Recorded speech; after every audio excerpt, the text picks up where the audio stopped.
Olá, seja bem-vindo ao Papo Cidadão.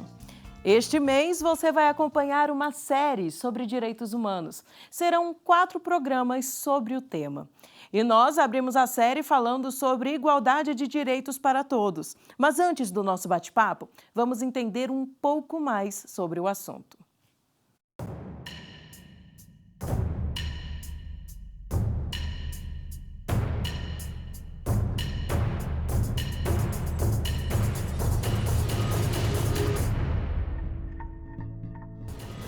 Os direitos humanos eles surgem numa proteção muito grande de defesa a partir do final da Segunda Guerra Mundial. Com o fim da Segunda Guerra e a descoberta das atrocidades nazistas, as nações se reúnem e fazem um pacto internacional para que nunca mais se viva aquilo, o Holocausto.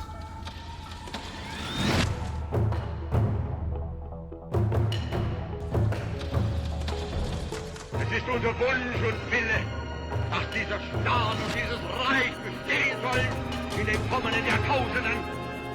Wir können glücklich sein zu wissen, dass diese Zukunft rechtlos uns gehört. A morte, o extermínio da pessoa pelo fato dela ser de uma raça diferente da sua.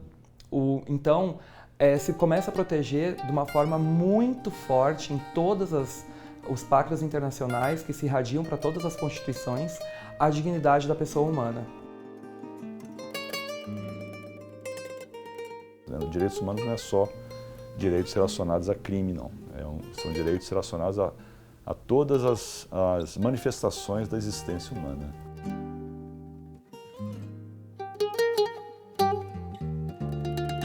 Mas mesmo quando nos referimos a direitos de acusados em processos criminais, é importante saber que são conquistas da própria ideia de civilização.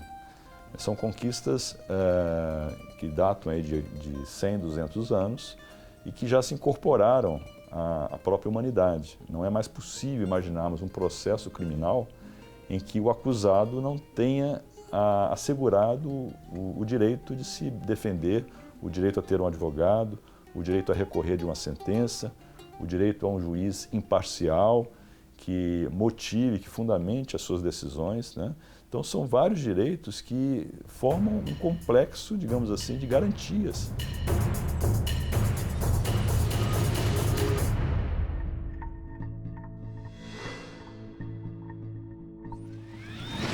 Às vezes as pessoas pensam, falar de direitos humanos, isso aqui é uma conversa fiada. Não, ele está tudo ligado à forma como essa sociedade se organiza, produz a vida, produz a dignidade, porque esses todos são construtos que estão na vida social. Instituições como a Defensoria Pública e estruturas jurídico-políticas muito vulneráveis, ela tem um papel importantíssimo. A população, ela encontra na Defensoria Pública, às vezes, a última esperança. Talvez aqui seja o local em que vai ser a ela possibilitado o direito a ter direitos. Seria a sua porta de entrada ao sistema de justiça, que vai lhe assegurar ou lhe garantir aqueles direitos básicos de educação, saúde, que ela não teve acesso universal como deveria ter sido e previsto na Constituição.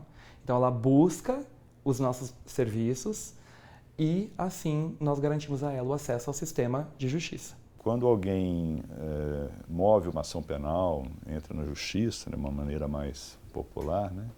Ou quando é acusado de um crime ou ré em alguma ação, acusada em alguma ação penal ou civil, a lei estabelece algumas garantias, alguns direitos para ambas as partes, tanto para quem move a ação quanto para quem é acusado. E entre esses direitos estão o direito de ser tratado de maneira igual. Enfim, não há uma parte mais importante do que a outra, não há privilégios de uma parte em relação à outra, ou quando há uma desigualdade muito grande, natural, a própria lei estabelece compensações. É mais ou menos aquela ideia de que os iguais devem ser tratados de maneira igual e os desiguais de maneira desigual.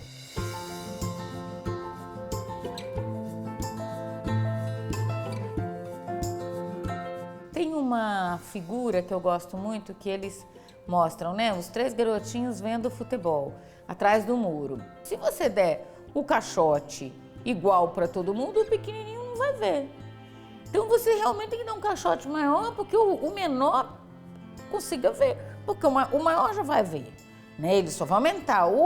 Então, assim, a ideia da equidade é que você, de fato, reconheça as diferenças produzidas no processo histórico e como buscar a igualdade requer que você tome medidas jurídico-institucionais para reparar, né, ou para garantir um usufruto desta igualdade. Todos são iguais perante a lei?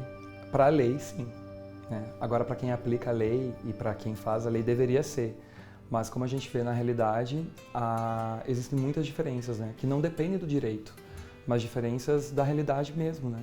Da forma como se desenvolveu a sociedade brasileira, né? Os reflexos antropológicos desde a época da escravidão, desde a época da conquista, da escravidão indígena, depois da escravidão negra. Né? Então, tudo isso gerou muitos reflexos no desenvolvimento da sociedade que implicam necessariamente em a gente concluir que não existe uma igualdade material.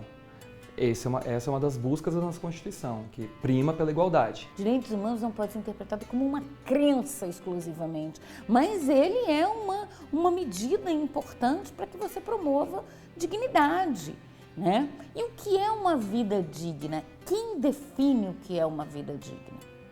Esse é um construto social. Ora, se eu tenho um conjunto de pessoas que se apropria da riqueza, dos recursos naturais e se beneficia com isso, mas é óbvio que em momento nenhum ela vai achar que essa ação cria indignidade, porque isso significa também abrir mão do seu poder, inclusive de ter acesso a esses recursos, né? Então, assim, isso envolve visões de mundo, isso envolve interpretações sobre o mundo. É algo que diz respeito à atuação de todos nós como seres humanos, né? Não só nas relações do Estado com o indivíduo, mas nas relações intersubjetivas. Né?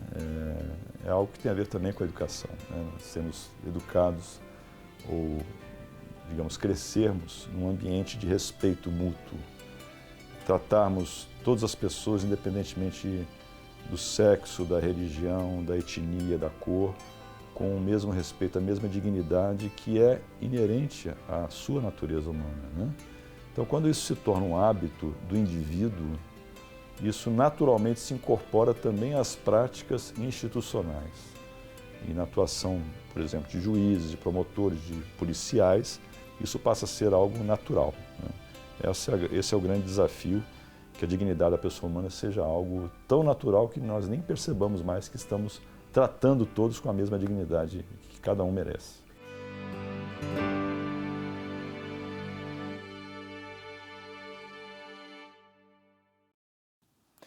O que você pensa a respeito deste tema? Depois do intervalo, eu recebo o professor do Programa de Pós-Graduação em Direitos Humanos da Universidade de Brasília, Alexandre Bernardino Costa, e o defensor público, Alberto Carvalho Amaral, para um bate-papo sobre o assunto. Até já!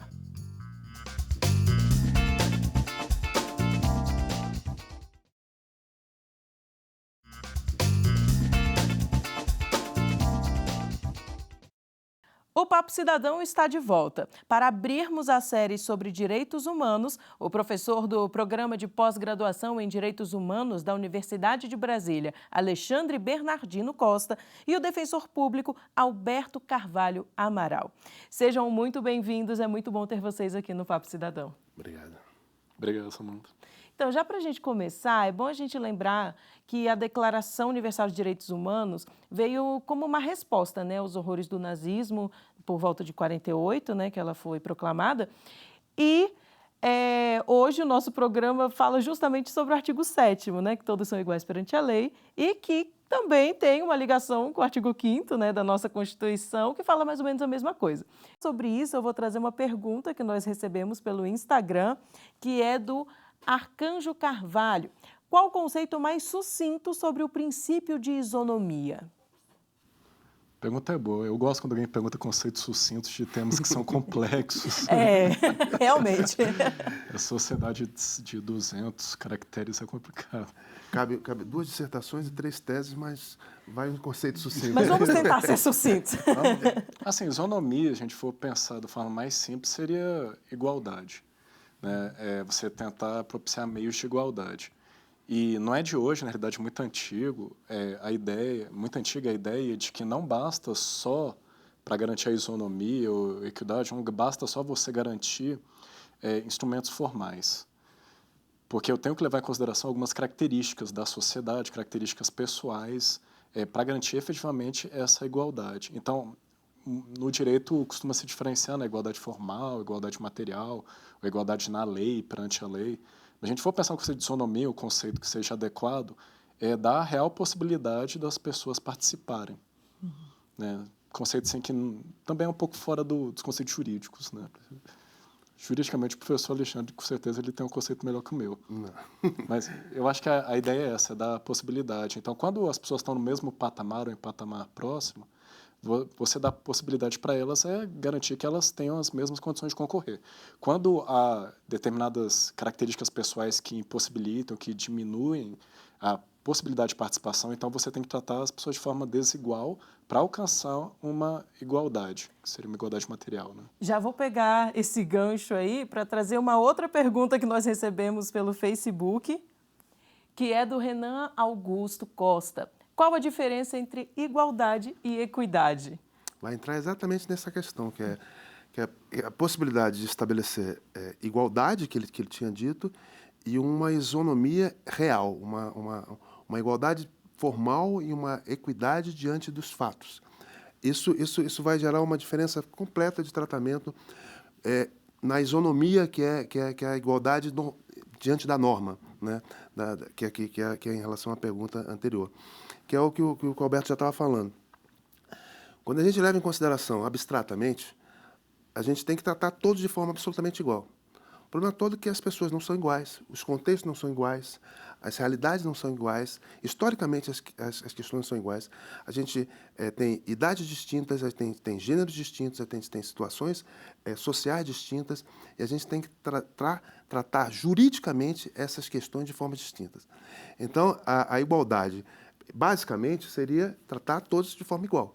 E a equidade seria dar esse tratamento de forma mais adequada. E quais são os mecanismos legais assim, para garantir essa isonomia? Bom, a gente pode olhar no texto da própria Constituição que ela já dá alguns sinais indicativos. Por exemplo, homens e mulheres, em regra, devem ser tratados de forma igual. Mas, a depender da situação, é admitida e é até incentivado o tratamento diferenciado. É conhecido que as mulheres têm dupla ou tripla jornada. Nas populações mais pobres, a gente sabe que, em regra, é a mulher que vai assumir muitos cargos, porque muitas vezes o pai não está. E isso diz muito da criminalidade brasileira, que é uma criminalidade patrimonial, praticada por jovens negros com pais desconhecidos. E, em razão disso, há uma diferença, por exemplo, para a mulher aposentar. Ela aposenta com uma idade inferior a um homem, muito embora a esperança de vida da mulher seja superior à do homem aqui no Brasil. A gente vê, quando a gente conversa normalmente com as pessoas, que quando a gente fala sobre esses instrumentos para pessoas com deficiência, é algo que normalmente é aceitável. Agora a gente está começando a falar mais sobre esses instrumentos para as mulheres e que é algo que as pessoas também já estão começando a aceitar. Outro instrumento que foi tocado foi a questão das cotas raciais. E aí a gente tem um embate, porque muitas pessoas não entendem esse instrumento, né? Eu gostaria que o senhor explicasse isso. A questão das cotas raciais é só compreender que o Brasil foi o último país do mundo a abolir a escravidão. E foi um país que teve o tráfico negreiro maior do mundo, né? Então, a gente tem uma herança escravocrata num grau absurdo. Então, a gente tem traços de uma sociedade escravocrata ainda presentes. Esses traços da sociedade escravocrata eles estão presentes no mapa da violência, por exemplo. Né? Jovens negros da periferia são a larga maioria da população carcerária, né? Fruto dessa desigualdade social, resultado dessa sociedade escravocrata que se reproduz, né? E as compensações históricas que a gente pode fazer, em relação a essa história que a gente pode fazer, algumas delas são bastante tênues, mas são reais, que é visibilizar pessoas no ingresso na carreira de nível superior pela universidade. E a experiência americana é um exemplo disso. E a gente adotou isso. Na UNB foi protagonista, foi vanguarda nesse processo. E a gente teve críticas enormes num primeiro momento, porque mudar o nível da universidade não mudou nada. A gente tem, inclusive, registros de pesquisas que dizem muito claramente que os estudantes que são cotistas se esforçam mais, até porque sabem que aquilo ali é uma oportunidade muito importante para a vida deles, e que acabam tendo desempenho melhor até do que os não cotistas, né? A gente, que é professor em sala de aula, eu sou professor e fui aluno da UNB. Eu sou formado pela UNB em 86 e sou professor há 27 anos na UNB. Então, assim, eu vi a UNB mudar a sala de aula, mudar a cor da sala de aula, e não mudou a qualidade. A qualidade se mantém a mesma, mas mudou a característica de sala de aula para melhor, porque ela ficou mais plural. É muito interessante, porque ela hoje tem uma diversidade social muito maior e interação, porque jovem, eles interagem independentemente da classe social, da cor da pele. É muito bonito isso. E aí é muito bom isso. Nós vamos precisar dar uma pausa rápida na conversa, mas a gente continua logo depois do intervalo. Não saia daí.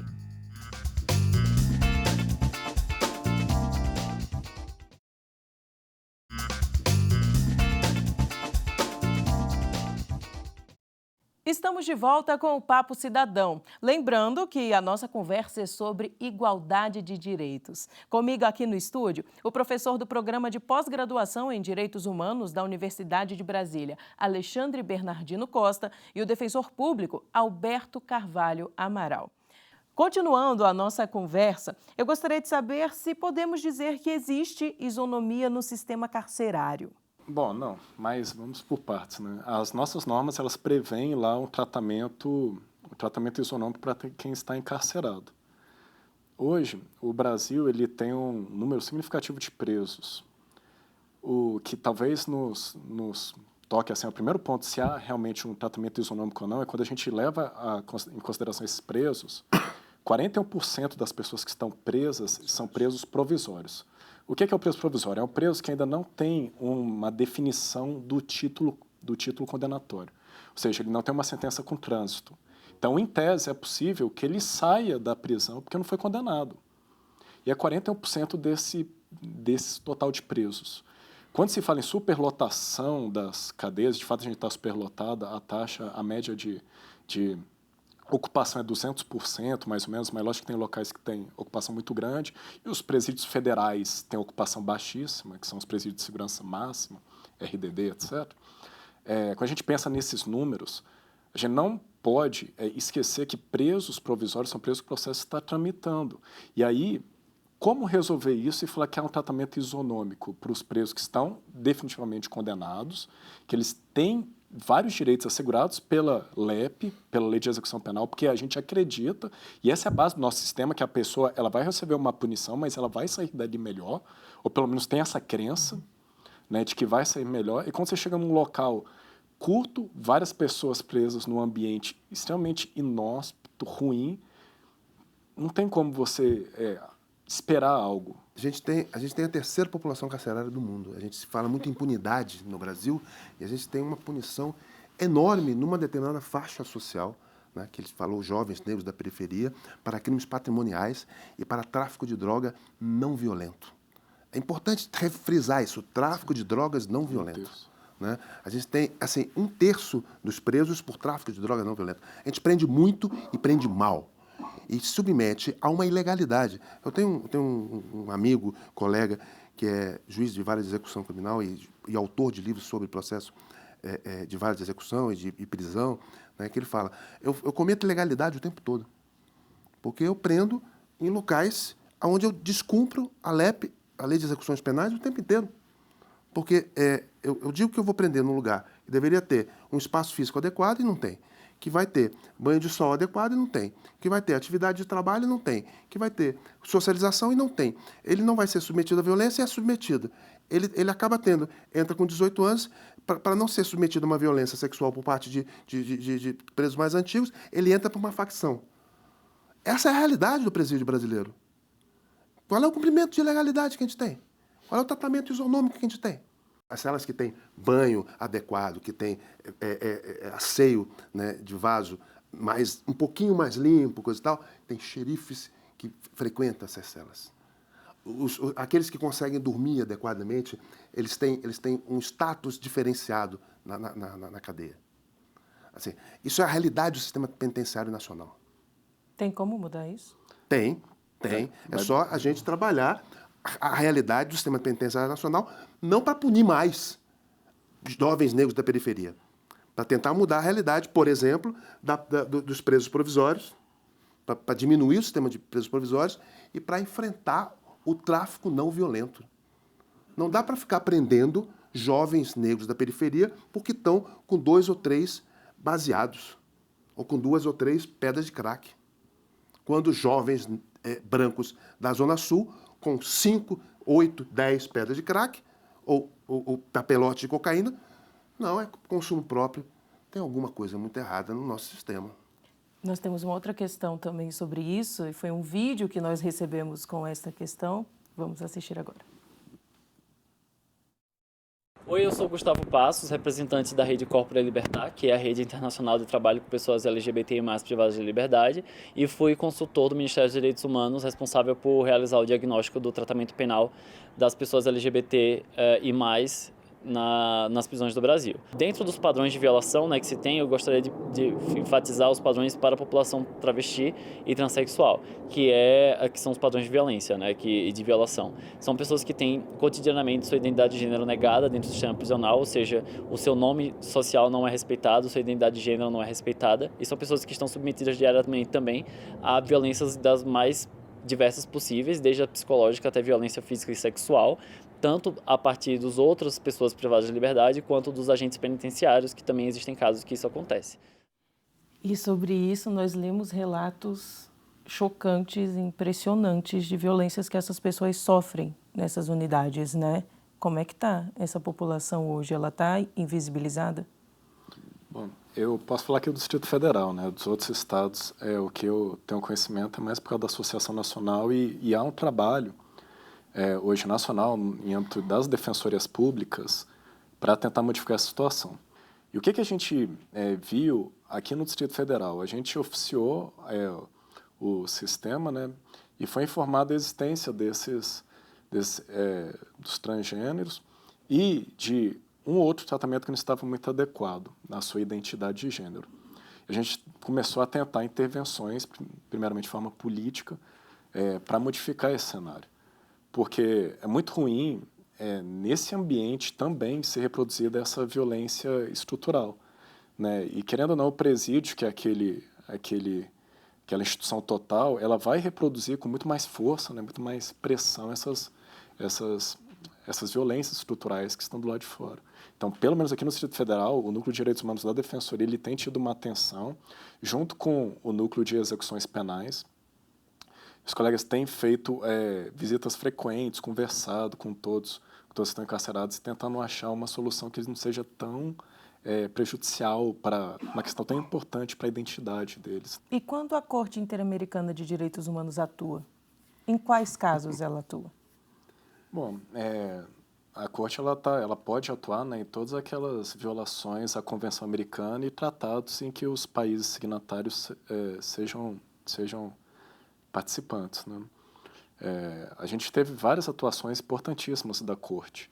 Se a gente for pensar talvez na atuação que mais tenha sido divulgada aqui no Brasil, pelo menos na área do direito, foi a que resultou posteriormente na Lei Maria da Penha, que foi o caso da Maria da Penha contra o agressor dela e contra o Estado brasileiro, né? A Maria da Penha ela é diferente do perfil das mulheres que costumam ser atendidas no judiciário, porque ela é uma pessoa com uma renda significativa, ela não era pobre, não era negra, e no judiciário hoje, quando a gente trata de Maria da Penha, a gente trata de mulheres pobres negras, em regra, embora a gente saiba que a violência não é essa, a violência ela é disseminada.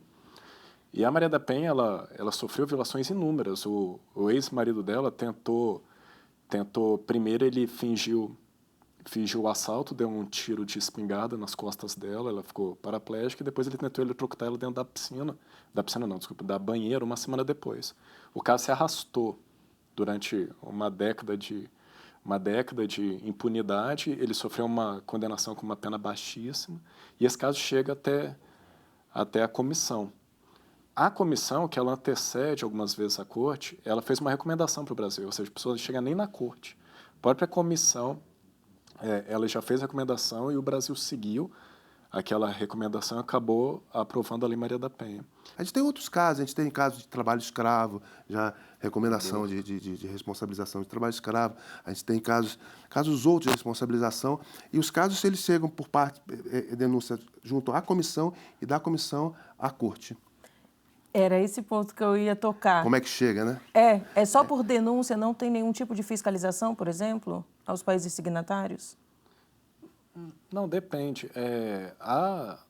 Depois que ingressa na comissão e que a comissão ela recomenda, existe um mecanismo de fiscalização e supervisão e de cobrança. Mas não é necessário que exista a denúncia para que o caso chegue. Na maioria das vezes, quem vai na frente desse caso é a CEGIL, por exemplo. A partir de violações locais, esses casos são submetidos à comissão e o próprio país ele pode também submeter a comissão à corte, né? É possível. Mas também ela possui uma função consultiva. E isso a gente não pode descolar nunca quando pensa em direitos humanos, porque direitos humanos não é só punição, é educação. Quando a gente fala na lei de anistia e a gente pensa nas ditaduras e esse período tenebroso que houve no Brasil, em que um grupo se achou no direito de mandar os outros seguirem determinadas pautas a partir do uso da força do Estado, um dos lemas que ressoa e tem que ser ressoados é o nunca mais, é uma educação para nunca mais. Direitos humanos, eles vêm com essa ideia. Direitos humanos, a gente exerce direitos humanos na hora que a gente está no transporte público, na hora que a gente está no posto de saúde, na hora que a gente tem um acolhimento por parte do SUS, por parte do SAMU, na hora que a gente tem a possibilidade de um policial garantir a nossa segurança, na hora que tem a defensoria pública, né? Direitos humanos são para todos. Direitos humanos não é coisa de bandido. Né? Quem defende direitos humanos não está defendendo o direito de bandido. Defende também o direito do bandido, até do bandido. Por quê? Porque ao defender o direito do bandido, eu defendo o direito de todo mundo. Isso tem que ficar muito claro. Porque hoje, infelizmente, a gente vive uma polarização na sociedade em que parece que a gente, ao defender direitos humanos, a gente está defendendo uma coisa errada. Né? A gente é, inclusive, atacado por conta disso e a gente tem que ter clareza sobre isso. É um ganho do ponto de vista civilizacional, né? A gente ter direitos humanos, né? A gente tem a Constituição de 88, a gente tem que preservar essa Constituição. Né? E a gente tem esse processo em que a gente tem que ter ampliação dos direitos humanos. Então, é uma sociedade mais plural e mais acolhedora, né, dessa pluralidade. Né? Os direitos eles têm que ser cada vez mais difusos e mais plurais. Caso contrário, a gente vai negar direitos. A ideia da Constituição e dos direitos humanos é exatamente essa. O nosso papo está muito bom, mas infelizmente o nosso tempo acabou. Eu agradeço muito a participação de vocês aqui no Papo Cidadão. Obrigado a você. Obrigado, Samanta. Eu conversei com o professor do Programa de Pós-Graduação em Direitos Humanos da Universidade de Brasília, Alexandre Bernardino Costa, e o defensor público, Alberto Carvalho Amaral. Quero agradecer também a você que nos acompanhou e participou enviando perguntas e comentários pelas redes sociais. Até a próxima. Tchau!